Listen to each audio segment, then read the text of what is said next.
All right, Mr. Trutna here. Today we're going to go over, these are going to be your notes for that are going to coincide with Unit 11, Worksheet 2, and this would be the first couple problems from Worksheet 2. So this would coincide with numbers 1 through 12. Sorry, number 1 through 12 on Worksheet 2. So what we're going to do is we're going to be solving equations, and we're going to be using what we call the complete the square method. Some of this is going to be brand new to you. Some of this is not going to be brand new to you, and you're going to see it, you're going to recognize it as information that we did in Worksheet 1. So let's go ahead and get started. So what we're doing in each problem is we're going to be solving each equation, okay? So we're going to be solving for x in each equation, okay? Solving for x in each equation, okay? And we're going to use a method which we call complete the square method, right? So number one, the equation I'm going to give you is x squared minus 4x minus 165 is equal to 0. Okay, so this is the first, so this problem is the first one that we're going to solve. So what you want to do is, in these particular problems, when you're asked to solve, okay, for x by completing the square, what you want to do first is you want to take the c value, which in this case is negative 165, and I just circled it right there in yellow, but you can't see it because I'm actually writing on a yellow piece of paper. So you're going to want to take the c value here, which now I'm circling in green so you can see it. And your first move is move the c value to the other side of the equation away from your a and your b value. Okay, so I'm going to move the c value, and I'm going to do that by adding 165 to each side of the equation.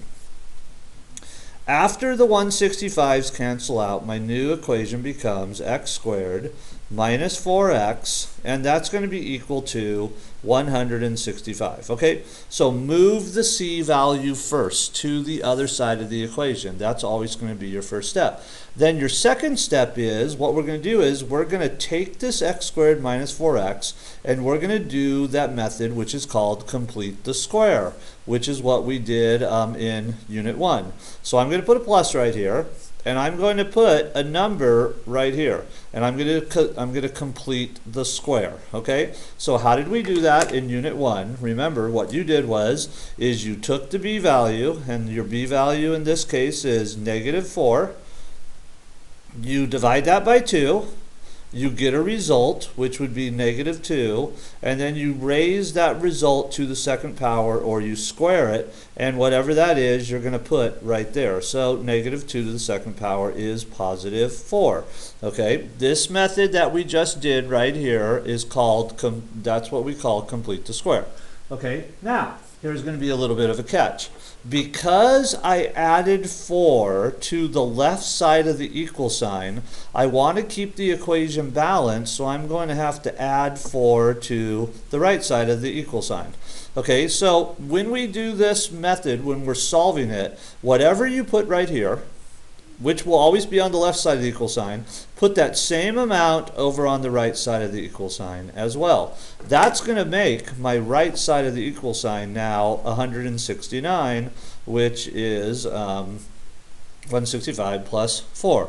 Okay, then I'm going to take my left side of my equal sign, my x squared minus 4x plus 4, and what I'm going to do is you're going to factor this. Okay, so what I'm going to do here is I'm going to take this trinomial right here, and I'm going to factor this trinomial. Okay, so how do we factor a trinomial? Well, remember, the strategy is to factor a trinomial. We set up our t-chart.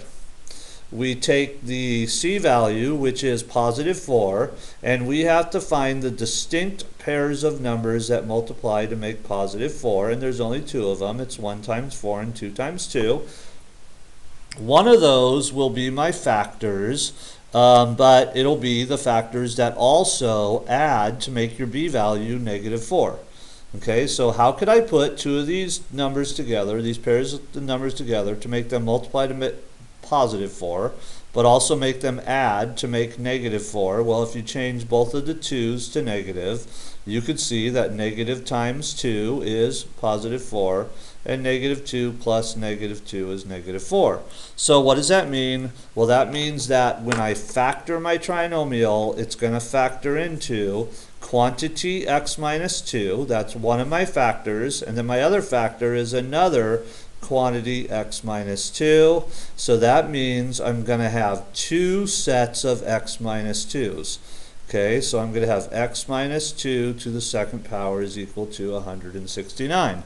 Okay, so that's going to be your steps so far. Now, I haven't solved anything yet, but I'm getting close. Okay, so let's review. What did I do first? Make sure your c value is on the right side of the equation. Okay, then you're going to complete the square for what's left here. Whatever you put right here for your new c value, you have to put it over here on the right side of the equation as well. Then we factor the trinomial, and if we do this correctly, we're always going to have two sets of the same quantity. Okay, now we're ready to solve. Okay, so in order to solve this, I need to isolate the x. Now, so the first thing that I'm going to do is I'm going to get rid of this second power. So I have to do, in order to get rid of the second power, I'm going to do the opposite math operation of a second power, which is the square root. So what I'm going to do is I'm going to square root both sides of the equation. Now, what does that do?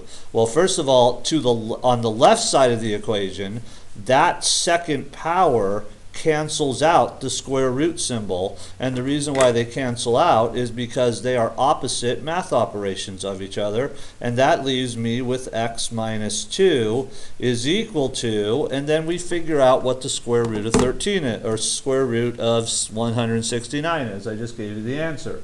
So if you're not sure, you go to your calculator, you find the square root of 169, and you can see that your calculator, or my calculator, says it's equal to 13. Okay, so this would be equal to 13. Now, but it's not just positive 13. Remember, it's also negative 13.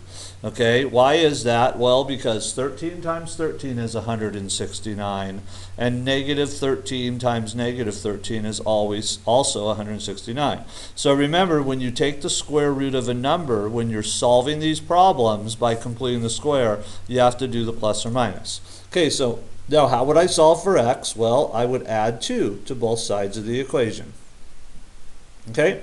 Those 2's would cancel out, and that would leave me with x is equal to positive 13 plus 2, but it's also equal to negative 13 plus 2. Okay, so x, you actually end up with two answers to your problem. All right, so what is positive 13 plus 2? Well, that's 15.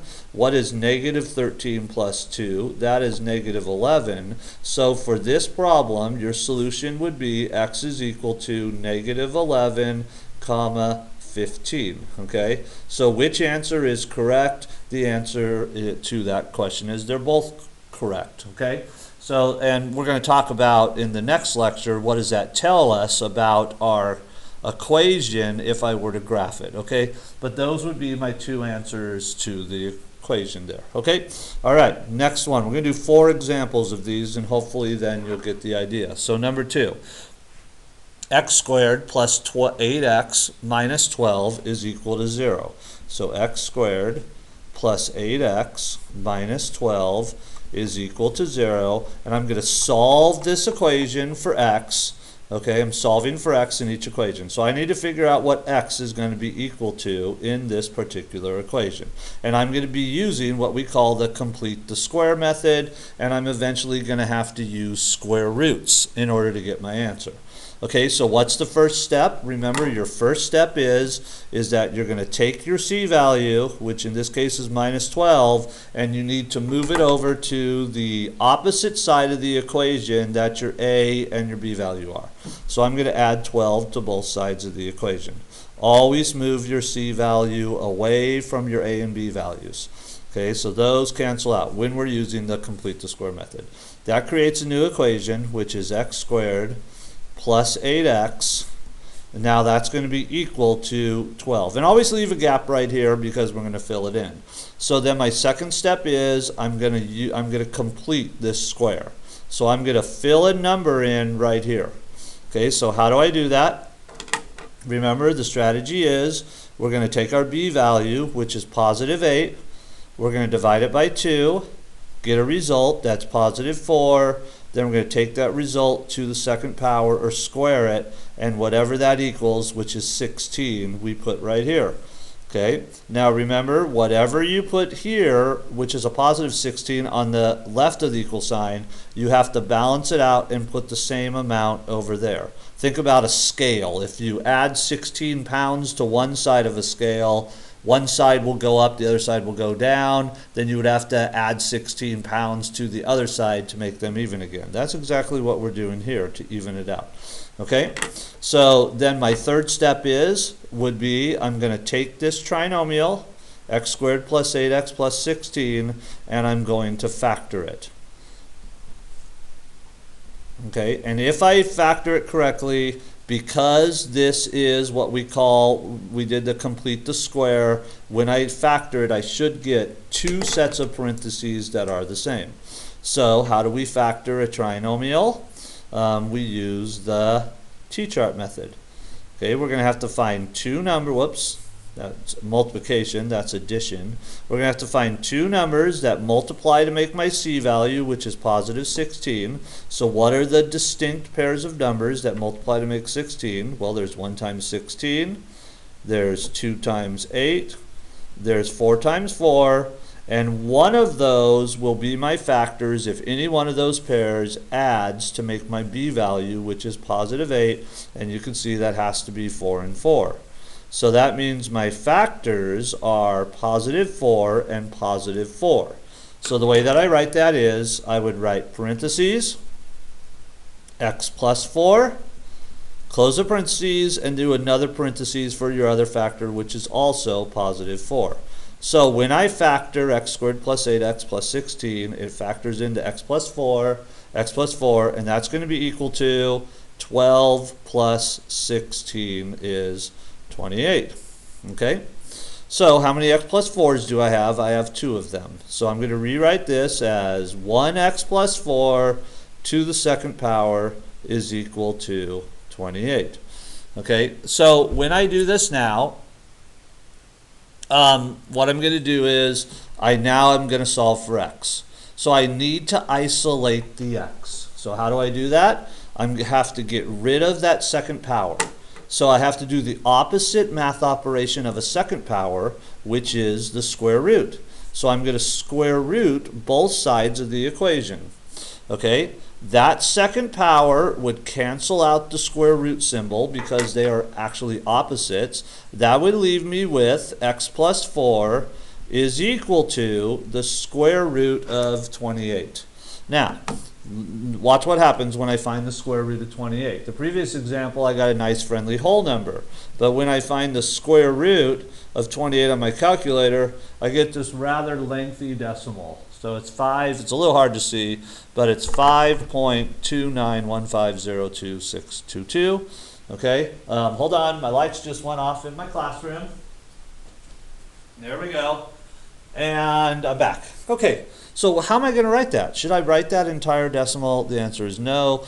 Let's just say when we're doing this square root method, if you get a decimal, let's carry it out to the hundredth spot. So I'm going to say 5.29, but remember when we take the square root of a value, it's always positive and negative. Okay, both answers would work, positive and negative. Okay. So now my next step is I'm going to isolate the x, so I'm going to minus 4 from both sides of the equation. Okay, that would cause, when the 4's cancel out, I would get x is equal to, and now remember, I'm going to have two answers here. My two answers are going to be positive 5.29 minus 4. And my other answer is, whatever that equals, my other answer is going to be negative 5.29 minus 4. Okay, so positive 5.29 minus 4 is 1.29, so that's one of my answers. And then negative 5.29 minus 4 is negative 9.29. So my two answers for x are negative 9.29 and positive 1.29. So which answer is correct? The answer is they're both correct. Okay? All right, moving on. We're 15 minutes into this. Number 3, we're going to do 4 examples of how to solve by completing the square. All right, so number 3. Number 3 is going to start off looking a little bit differently. So it's x to the second power plus 8x is equal to 180. So if you notice, the difference between number 3 and between, let me go back and show you number 1 and 2, just when we started it, number 1, when we started, we had all the terms, all 3 of the terms on the left side of the equal sign. It was equal to 0. Same with number 2. Notice the problem was equal to 0. Everything was to the left. But if you notice in number 3, we don't have it equal to 0. There's number 3. Disappeared for a second. It's equal to 180. So what this tells me is the C value has already been moved over for you. So that first step that we had to do in number 1 and number 2, that first step in number 1 where we had to add 165 and number 2 where we had to add 12, that's already been done for you. So sometimes when you're doing these problems, that very first step will already be done for you, and this one's been done for you. So then we go to the second step. So what's the second step? We're going to complete the square. So we're going to take the x squared plus 8x plus, and we're going to fill in a c value to complete the square. We have equals 180, and then remember, whatever we end up putting right here, we have to put on the other side as well to keep the problem balanced.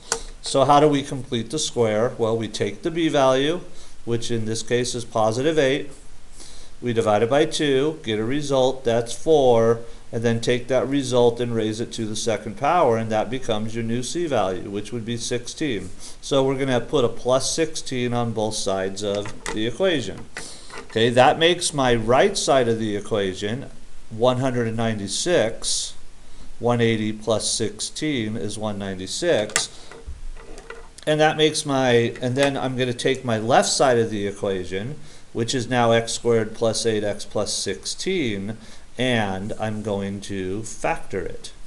Okay, so I'm going to factor. So how do I factor? Now, once again, there's a shortcut to factoring these when we complete the square. Okay, you should know the shortcut. So the shortcut is going to be, remember, when I factor a trinomial, I'm always going to get 2 parentheses.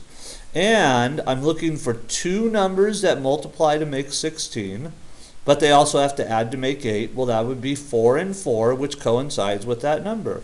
So my 2 factors are going to be x plus 4 and x plus 4.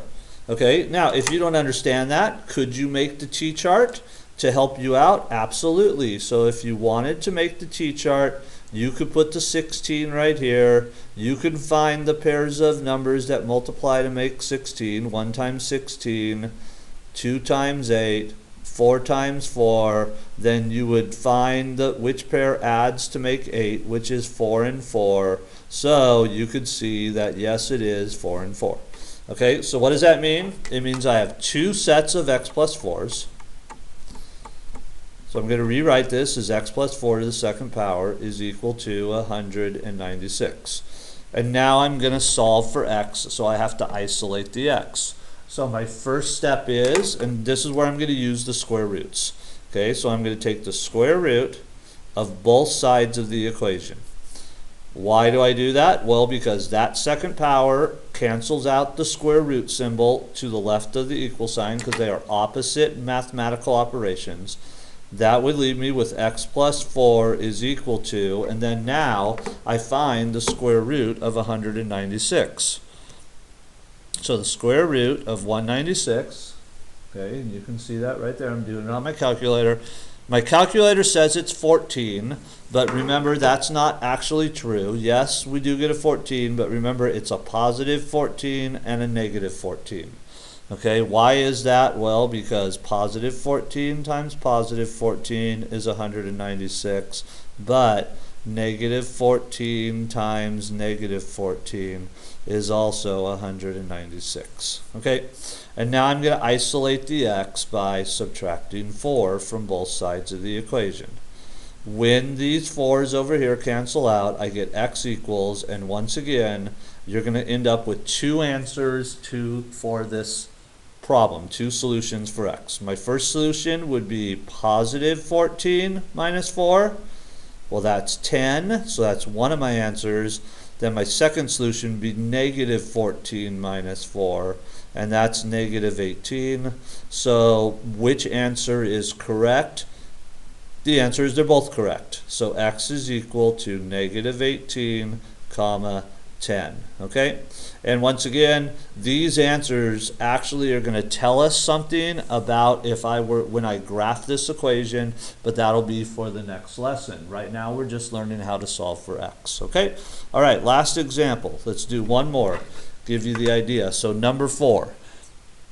Number 4, we have x squared minus 6x plus 16 is equal to 0. So x squared minus 6x plus 16 is equal to 0. So number 4 is like number 1 and number 2, where the problem is equal to 0. So remember, your first step is to always move the c value away from the a and the b. So if I were, and I'll just write it down here, so my steps are, there's a couple steps we do. The first step is always move the c value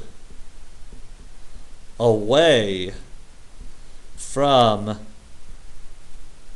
the a and b value. Okay, from the a and b value. You move the c value to the other side of the equation. So how do I move a plus 16? I would minus 16 from both sides. These 16s would cancel out. That leaves me with x squared minus 6x, leave a space, is equal to negative 16. Now my next step is I'm going to create a new c value to complete the square. Okay, so step number 2 is create by completing the square. And this is the method that we're using, the strategy that we're using ultimately to solve this problem. So create, by completing the square, a new c value. So how do I do that? I'm going to go up here.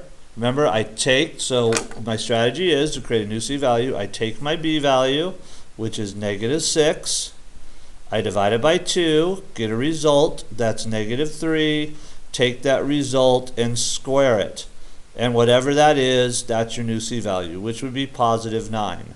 And remember, if you put a positive 9 to the left of the equal sign, you also have to put a positive 9 to the right of the equal sign. Okay, so now what's my next step? After I create, by completing the square, a new c value, then my third step is that my next step would be I'm going to factor my trinomial. So factor the trinomial. All right, so my trinomial, and I will circle it in green. Remember, trinomial means 3 different terms, which is x squared minus 6x plus 9. So I'm going to factor this right here. Okay, and I'm going to get my result here. So what would this factor into? Well, let's use the shortcut. I know that when I factor a trinomial, I'm always going to get 2 parentheses. Each parentheses is going to start with the variable x, because I have x's in my variable. So now I need to find 2 numbers. They have to multiply to make positive 9, but at the same time they have to add to make negative 6. That would be negative 3 and negative 3. So I'm going to get x minus 3, x minus 3. Now why does that work? Well, because if I set up my t-chart, and you don't have to do the t-chart, negative 3 multiplied by negative 3 is positive 9, and negative 3 plus negative 3 is negative 6. And you can see there's my positive 9, my C value, there's my negative 6, my B value. Okay, so then this would be equal to negative 16 plus 9, which is negative 7. Okay, so I rewrite this though. So this means I have two sets of x minus 3's. Okay, that would be equal to negative 7, and that would bring me to my fourth step. So what would be my fourth step that I would do after I factor the trinomial? Well, now we're going to take the square root of both sides. Okay, so we're going to use square roots on both sides. Okay, and ultimately, that's going to lead us to our answers. Okay. Now watch what happens though in this problem when I take square roots on both sides. So I'm going to take the square root of that side. I'm going to take the square root of that side of the equation. So on the left side, remember, the square root is the opposite of a second power. So they essentially mathematically cancel each other out. That would leave me with x minus 3. You can drop the parentheses. And that's equal to the square root of negative 7.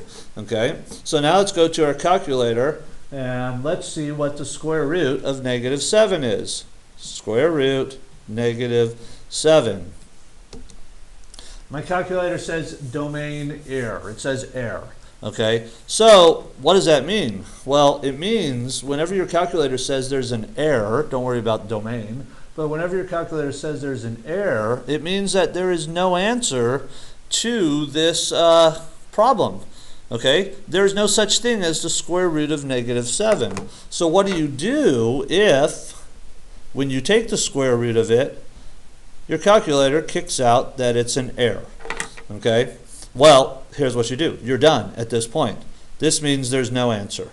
So what does x equal? Okay, what you're going to write is you're going to write no answer. Or actually, you're going to write no real answer. Okay, and for this lesson, you would be done with that problem. There is no real answer to that problem. There's no normal number. There's no negative 18 or positive 10 like in number 3, or even decimals like we got in number 2. Okay, so there we go. So this should help you be able to do the worksheet that you're going to be assigned, and I'll get you guys that worksheet next time. All right.